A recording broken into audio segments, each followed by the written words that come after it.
Alright guys, today we are talking about Spider-Man Miles Morales, as Insomniac Games has given us a pretty significant update when it comes to this PlayStation 5 exclusive, and this is a game that I'm very much looking forward to, and I know that many of you are as well, so I want to take a couple minutes to highlight some of the new details and information that they have revealed. On top of that, we are talking about a potential PS5 price leak, as Amazon France may have actually let us know how much the PlayStation 5 consoles are actually going to be.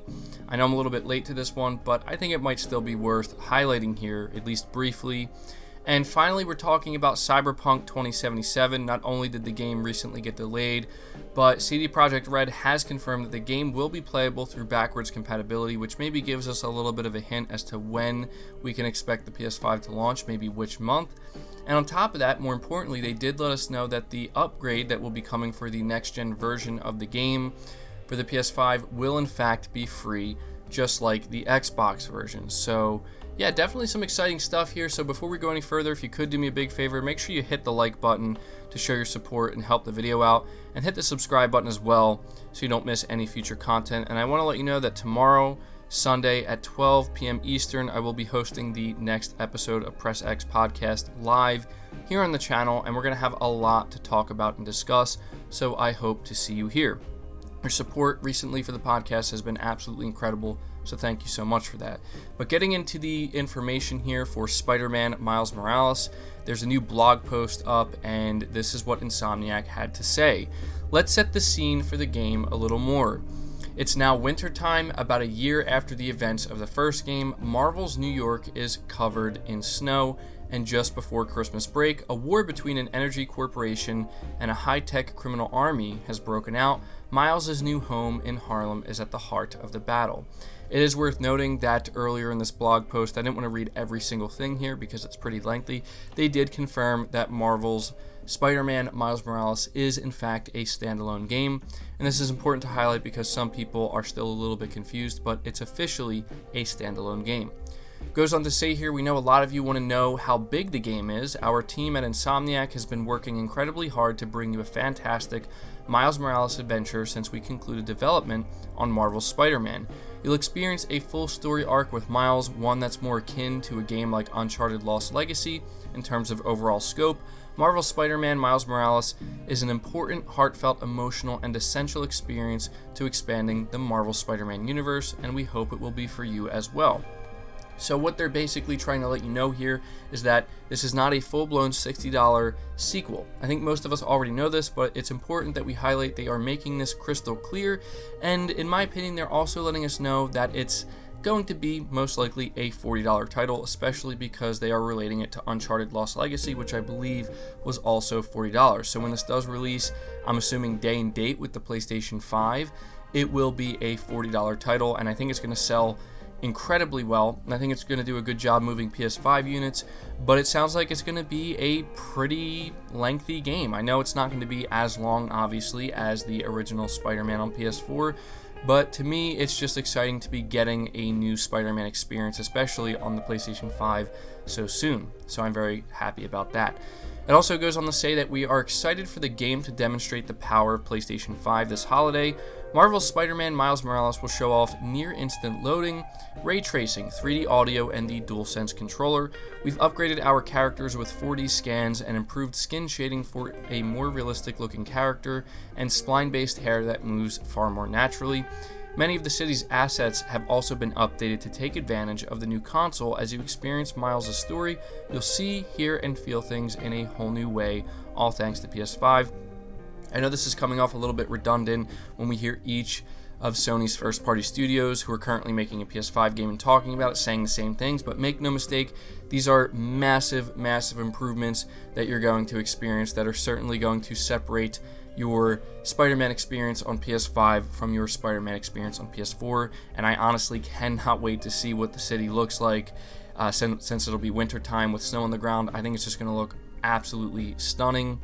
And finally, it says here that One last thing, many of the fans have wondered, is Peter Parker, or if Peter Parker is okay? Don't worry, we still have much of Peter's story left to tell, but this game is all about Miles, a critical part of our Spider-Man universe, and you won't want to miss what happens. So I think this is just important to highlight because this is them very clearly letting you know that Peter Parker is not done yet. Obviously, they still have a full-blown sequel that is in the works behind the scenes that we don't know about yet, and that he is still here and not to worry. So they're also hinting at a much more expanded universe, and this gets me excited for other spin-offs we could potentially see from Insomniac Games inside of the Spider-Man universe.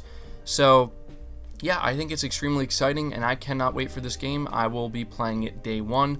Let me know your thoughts about this down in the comments below. But moving on from that, we're talking about this price leak when it comes to the PlayStation 5 on Amazon France. It says, now it appears that Amazon France has accidentally leaked the price and release date of the PS5, giving players an unofficial insight on what to expect once the console releases at the end of this year. In a tweet posted by Ben Geskin on Twitter, it has been revealed that the regular PS5 could go as high as, and this is in US dollars, $565, and that the digital-only edition will come in at $450. As expected, the listing has since been removed by Amazon France, and the prices indicated here remain unofficial. Now, when it comes to the release date, it says the PS5 is apparently expected to come out or launch on November 20th of 2020. So, yeah, as to whether or not this is actually true, I don't know. I mean, I want to say that this could be accurate, but the truth is, guys, I don't think that any retailer at this point in time, and I could be completely wrong about this, maybe they do have this information, I just feel like Sony hasn't given the retailers this information yet.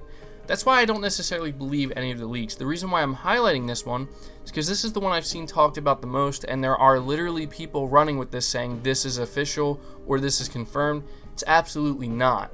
I've seen some people trying to say that, well, now we know the PS5 is coming out November 20th, 2020, and it will be $565 for the disc version and $450 for the digital. The digital version, I agree with. I certainly could see that coming in at $450. In fact, that's what I'm anticipating. I know there's some people who are thinking it's going to be $399. That's possible. I just don't think it's as likely. I think $450 is more likely, but who knows? I could be wrong about that.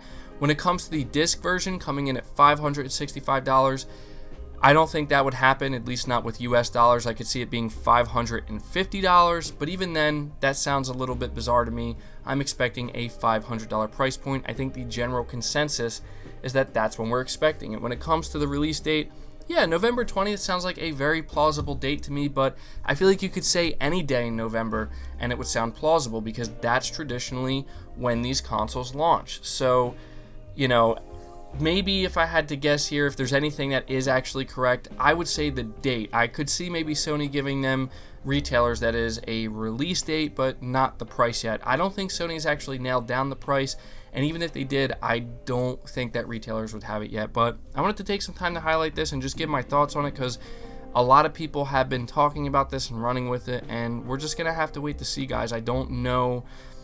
I don't know what to expect. I have no idea when Sony's going to announce this information, but I think it will be announced within the next month or two, so we won't have to wait too long. But to finish off this video, we're talking about Cyberpunk 2077, and there's an original story here, and then there's an update with it.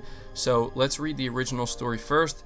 It says, with Cyberpunk 2077's recent delay from September 17th to November 19th, a lot of fans have been wondering whether the game will simply make the jump to next-gen consoles. Both the PS5 and next-generation Xbox are expected to launch around the title's new release date, but according to CD Projekt Red, Cyberpunk 2077 is still a current-generation game. The company's latest investor call, as summarized by Reddit user Tavarish, details the reasoning behind the delay and gives us some insight into CD Projekt's plans for PS5. For starters, the developer is not worried about launching alongside next-generation systems, primarily because of backwards compatibility. Secondly, the firm says that Cyberpunk 2077 will be playable on the PlayStation 5 from day one, and will apparently look better on the PS5 than it will on the PS4.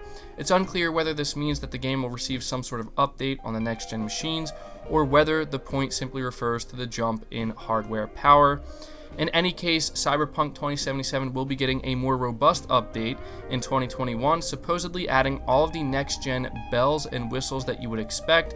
This update will be free for everyone who owns the game on current-gen consoles. This specific plan was already partially confirmed by CD Projekt Red earlier this year when it was announced that the game would receive a free upgrade for the next generation Xbox. And so the update says that the official Cyberpunk 2077 Twitter account has given us a clear-cut explanation with regards to the game on PS5.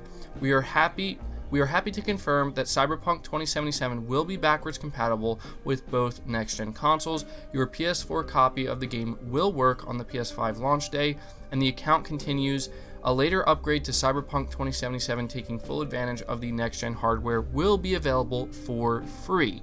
So yeah, had to highlight this because a lot of people are wondering, is Sony, doing the same thing? Are they going to allow developers, and we talked a little bit about this yesterday, but now we literally just have confirmation that, yeah, this is how Sony's doing it. They may not be making that big of a deal of it or talking about it as much. Again, I think that might be because Sony does plan to sell some remastered games, to whereas Microsoft has no intentions of selling any remastered games whatsoever. I could be completely wrong about that. We'll have to wait and see. But it is worth noting that Sony isn't really talking about it. But yeah, if you're somebody who's excited for Cyberpunk 2077 and you're wondering whether or not you're going to have to pay for the upgrade for the PS5 version or whatever, you're not going to have to. You're going to get it for free. I think it was also announced for FIFA 21 as well that the upgrade will be free for that game too. So there you go, guys. That is all of the news and information I have for you today. So at this point, I'm going to leave it to you. Let me know your thoughts down in the comments below. Again, leave the video a like if you did enjoy it or found it informative. Subscribe to the channel if you're new and haven't already. Hit the bell notification icon so you never miss an upload, and feel free to share this video out on top of all that. But until next time, guys, take care.